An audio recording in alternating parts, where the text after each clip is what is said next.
ایک آدمی نے 99 قتل کیے بنی اسرائیل میں. پھر ایک عبادت گزار سے پوچھا 99 قتل ہو چکے ہیں، توبہ ہوگی کہ نہیں ہوگی؟ انہوں نے کہا اسے بھی قتل کر دیا. 100. پھر ایک عالم سے پوچھا 100 قتل کیے ہیں، توبہ ہوگی؟ کہ بیٹا کیوں نہیں ہوگی، لیکن ایک شرط ہے، توبہ پکی ہو. یہ شہر گندا ہے، یہ چھوڑ دے. وہ شہر نیک لوگوں کا ہے، وہاں جا کے آباد ہو جا. معاف کہنے کہ مجھے معافی مل جائے میں ہر شے چھوڑ دوں گا. اپنا بوریا بستر اٹھایا اور چل پڑا. راستے میں موت آئی. جب موت نے جھٹکا دیا تو اس نے چھلانگ لگائی آگے کی طرف، تو وہ یوں گرا، یوں اس کے ہاتھ یوں اور پاؤں یوں گرا. تو اللہ تعالیٰ نے یہ قصہ ہم تک پہنچانے کے لیے دونوں فرشتوں کو چھٹی دے دی. جنت کا فرشتہ بھی آ گیا، دوزخ کا بھی آ گیا. دوزخ کا فرشتہ کہنے لگا ہمارا مجرم ہم لے جائیں گے. جنت کا فرشتہ ہمارا مہمان ہم لے جائیں گے. جہنم کا فرشتہ توبہ نہیں کی ہمارا مجرم ہم لے جائیں گے. جنت کا فرشتہ ہمارا مہمان توبہ کر چکا ہے، گھر سے نکل پڑا ہے، ہم لے جائیں گے. جہنم کا فرشتہ ابھی اس بستی میں پہنچا نہیں ہے، ہمارا مجرم ہے. جنت کا فرشتہ پہنچنا ضروری نہیں ہے، نیت ضروری ہے. تو اللہ نے تیسرا فرشتہ بھیجا، جاؤ بھائی ان میں فیصلہ کرو. کیا فیصلہ کرو؟ یہ اس کی میت پڑی ہوئی ہے، یہ نیک لوگوں کی بستی ہے، یہ اس کی اپنی بستی ہے. فاصلہ ناپو، اگر اپنے گھر کے قریب ہے تو جہنم والے لے جاؤ، اگر نیک لوگوں کے گھر بستی کے قریب ہے جنت والے لے جاؤ. جیسے یہ مائک اس سائیڈ کے قریب ہے، اس سائیڈ سے دور ہے، یہ یہاں گرا پڑا پانی، یہ یہاں گرا پڑا تھا، گھر کے قریب تھا اور نیک لوگوں کی بستی سے دور تھا. جب ناپنے لگے تو اللہ نے ادھر کی زمین کو کہا سکڑ جا، اور گھر کی طرف کی زمین کو کہا پھیل جا. جب پیمائش ہوئی تو اپنے گاؤں سے دور اور نیک لوگوں کے گاؤں کے قریب ہو گیا. تو اللہ نے فرمایا چلو ہمارا مہمان ہے جنت. توبہ سے نہ گھبراؤ، میرا رب کہتا ہے پوری دھرتی گناہوں سے بھر دے اور آسمان تک گناہوں کو لے جا. ایک دفعہ کہہ دے یا اللہ میری توبہ تو سارے معاف کر دوں گا. تو بھائیو ہاتھ جوڑتا ہوں، آؤ ہم توبہ کریں. نیت کرتے ہو؟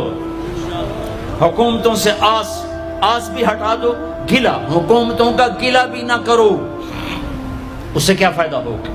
ان پہ امید نہ لگاؤ کہ وہ اس قابل ہی نہیں. ہاں اس پہ آس لگاؤ جو شارق سے زیادہ قریب ہے، اس کو وسیلہ بناؤ جس کا وسیلہ رب موڑتا نہیں، کلمے کا جز بنایا ہوا ہے. معراج پہ جب آپ گئے تو آپ نے پوچھا یا اللہ ابراہیم آپ کے خلیل، موسیٰ آپ کے کلیم، داؤد کے لیے لوہا نرم، سلیمان کے لیے ہوا تابع اور عیسیٰ کے لیے مردہ زندہ، تو میرے لیے کیا ہے؟ تو اللہ تعالیٰ نے فرمایا اولیس قد آتیتک افضل من ذلک کلہ، اے میرے حبیب واہ تیرے لیے سب سے اعلیٰ، سب سے اعلیٰ، سب سے اعلیٰ کیا؟ یا اللہ کیا؟ کہ وہ یہ ہے کہ اللہ ذکرت الا ذکرت معی، قیامت تک تیرا میرا نام اکٹھا رہے گا، جدا نہیں ہو سکتا. جیسے تیرے رب کا نام باقی ہے، تیرے نبی کا نام بھی باقی رہے گا، تیری نسل کا نام بھی باقی رہے گا، تیرا حسب نسب بھی باقی رہے گا. ہمیں پتہ نہیں ہمارا نبی تھا کون، ہمارا نبی کیسا تھا، ان کی زندگی کیسی تھی، ان کے گھر کا کیسا تھا نظام، باہر کا کیسا، ہم جانتے نہیں. ہم سیکھو اپنے حبیب کی معاشرت سیکھو، تجارت سیکھو. آپ طاقت میں آئے تو آپ نے کیا کیا، آپ تاجر بن کے آئے تو آپ نے کیا کیا، آپ خامن بنے تو آپ نے کیا کیا، آپ باپ بنے تو آپ نے کیا کیا، آپ جنگ میں آئے تو آپ نے کیا کیا، آپ نے ہتھیار اٹھائے تو آپ نے کیا کیا، آپ نے صلح کی تو آپ نے کیا کیا، آپ مسلح پر آئے تو آپ نے کیا کیا، آپ کی رات آئی تو آپ نے کیا کیا. سیکھو. یہی تبلیغ کا پیغام ہے کہ تبلیغ میں نکل کر اللہ اس کے رسول کی مبارک اور پیاری زندگی مرنے سے پہلے سیکھو. لیکن آج کی رات میں ایک ہاں میرے ساتھ کرو، آج توبہ کرو، آج توبہ کرو. کرتے ہو توبہ کرتے ہو؟ کہو یا اللہ میری توبہ، پھر کہو یا اللہ میری توبہ، پھر کہو یا اللہ میری توبہ۔ اب اگر تم نے دل سے کہی ہے اور اندر مسرات ہیں، انہوں نے دل سے کہا ہے، تو تمہیں مبارک ہو، تم سب ایسے ہو جیسے آج ماں کے پیٹ سے جنم لیا ہے، تمہارے سب گناہ معاف ہو گئے، اللہ خوش ہو گیا، فرشتے خوش ہو گئے، جنت سج دھج گئی، جنت کی حوریں تمہیں دیکھ دیکھ کے خوش ہو رہی ہیں۔ مجھے میرے رب کی عزت کی قسم، میں اس کی رحمت کے دعوے پر کہہ رہا ہوں، آج یہاں جتنا بڑے سے بڑا گناہگار بیٹھا ہے، میں دعویٰ کرتا ہوں اگر اس نے دل سے اس شرط کے ساتھ دل سے توبہ کی ہے تو جا جا، تجھے مبارک ہے، تیری زندگی کا آج پہلا دن ہے، تو آج ماں کے پیٹ سے نکلے ہے، تیرے سب معاف ہیں۔ ہاں فرض چھوڑے تھے، پتہ کرو علماء سے کیسے کروں، گناہ معاف ہو گیا، حق مارے تھے، گناہ معاف ہو گیا، پتہ کرو علماء سے ادا کیسے کروں۔ اگر یہ توبہ پکی ہو گئی تو مبارک ہو۔ اگر ہمارے ملک کا 50% مسلمان توبہ کر جائے تو سارے دیش کی تقدیر بدل جائے گی۔ تو پکی توبہ کرتے ہو۔ اور ایک اور خوشخبری، اگر یہ توبہ ٹوٹ بھی جائے تو ڈرنے کی بات نہیں ہے، ڈرنے کی بات نہیں ہے، دوبارہ کر لینا، دوبارہ کر لینا، دوبارہ کر لینا۔ کسی سے روٹھے ہو اسے منا لو، ماں باپ سے ناراضگی ہے پاؤں پڑ جاؤ، بیوی کو سے ناراض ہو پاؤں پڑ جاؤ، بیوی ناراض ہے خامند کے پاؤں پڑ جائے۔ سب سے زیادہ خوشی اللہ کو میاں بیوی کی صلح پر ہوتی ہے۔ میاں بیوی لڑے ہوئے ہوں اور آپس میں صلح کر لیں تو اس پر اللہ ان کے پچھلے سارے گناہ معاف کر دیتا ہے۔ اور شیطان کو سب سے زیادہ خوشی اس بات پر ہوتی ہے کہ دو میاں بیوی آپس میں لڑ پڑیں، کہ اس سے پوری نسل برباد ہو جاتی ہے۔ اپنی اولاد کے لیے حلال کماؤ، حلال چھوڑ کے جاؤ، حرام چھوڑ کے نہ مرو کہ ساری زندگی کانٹے چنتے پھریں گے، ساری زندگی کانٹے چنتے پھریں گے۔ تو نیت کرتے ہو سارے بھائی ایک دوسرے کو معاف کرو، اور جو ہمارے بھائی جرائم میں گرفتار ہیں ان کے لیے بھی دعا کرو، میرے نبی کے امتی ہیں، دعا کرو، دعا کرو کہ اللہ ہمارے بچوں کو اگر وہ چھوٹے ہیں، ہمارے بڑوں کو اگر وہ ہمارے عمر ہیں، اللہ ان کے ہاتھوں سے ظلم کی بجائے عدل کروائے، اللہ ان کے ہاتھوں سے تباہی کی بجائے آبادی ان کے ہاتھوں سے کروائے، اور اللہ تعالیٰ ان کو بھی توبہ کی توفیق دے۔ وہ بھی ہمارے ہیں، ہمارے ہیں، ہمارے ہیں، ہم ان کے لیے بھی دعا کریں گے، ان کے لیے بھی دعا کریں گے کہ اللہ ان کو جہنم کی آگ سے بچا لے۔ درود شریف پڑھو۔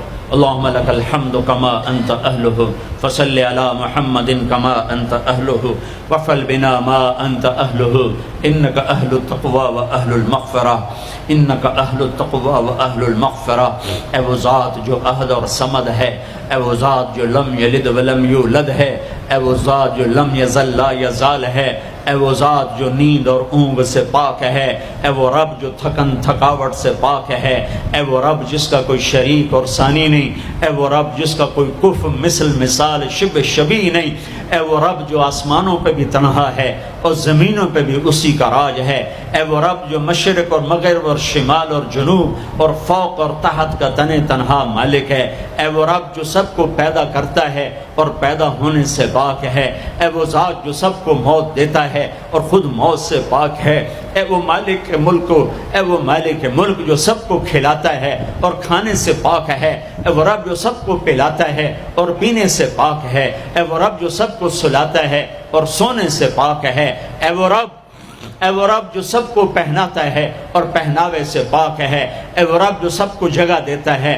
اور خود زمان اور مکان سے پاک ہے، اے وہ رب جس کے خزانوں کی حد نہیں، جس کے ملک کی حد نہیں، جس کے لشکروں کی حد نہیں، تیرے سامنے تیرے حبیب کی لٹی پٹی امت آئی بیٹھی ہے، مالدار بھی لٹے پٹے، غریب بھی لٹے پٹے، دکھ دردوں کے مارے ہوئے میرے مولا، اے میرے رب آج ہماری سن۔ تجھے نوح علیہ السلام نے بھی اپنی کہانی سنائی تھی، آج ہم بھی تجھے اپنی کہانی سنات۔ اے میرے رب، اے میرے رب، اے میرے رب، اے میرے رب، اگر تو نے عدل کیا پھر تو ہم سے بڑا مجرم ہے ہی کوئی نہیں، اور اگر تو نے رحم کیا تو پھر ہم بھی آس لگائے بیٹھے ہیں۔ یا اللہ ہمیں عدل کے ترازو میں نہ تولنا، ہمیں رحم کے ترازو میں تولنا۔ ہمیں اپنے نیک بندوں کے پیچھے جگہ دے دینا، پر ہمیں دھوپ میں نہ کھڑا کرنا، ہمیں ہتھ کڑیاں بیڑیاں نہ لگانا، ہمیں جہنم کے کرتے نہ پہنانا۔